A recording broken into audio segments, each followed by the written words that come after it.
Sa mapagpalang araw po sa ating lahat. Ako si Conflict Reason and this is my devotion for today, February 20. So, ang topic po natin ngayon is paano nga ba maayos ang iyong relasyon sa iyong asawa mo. So, complementarian. Ang scripture naman po natin for today is the Lord God said, "It is not good for the man to be alone. I will make a helper suitable for him." So, ibig sabihin daw po nito is complementarian daw po is ibig sabihin or yung i-relate natin sa ating verse is the view that men and women are equal in dignity and value. So wala pong superior, walang inferior sa atin. And of course, we are worth as image bearers of our God. So, but meron po tayong mga distinct and complementary roles sa home, church, and society. So, itong view po is rooted in or in the order of creation.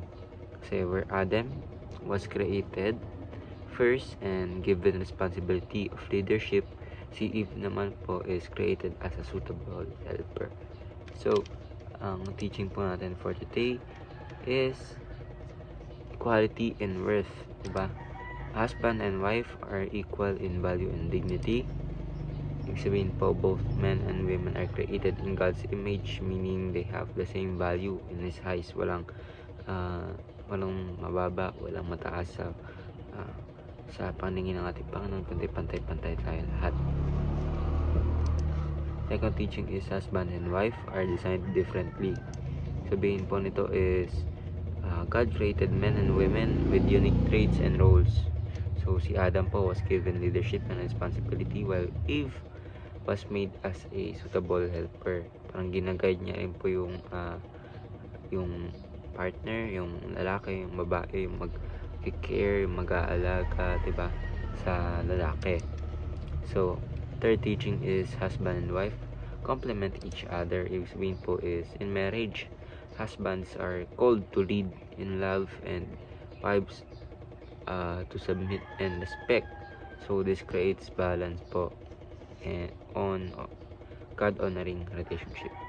So, application po is complete, not compete with your partner. Ibig sabihin is work together, not against each other. So, instead of competing with each other, recognize each other's strengths and support one another. So, second application is commit to love and submit according to the Bible and celebrate the way God designed your marriage. So, ayun na po, ako si Calvin Pizan and this is my devotion for today, February 20. Sana po ay marami kayong natutunan. Ayun lang po, and God bless.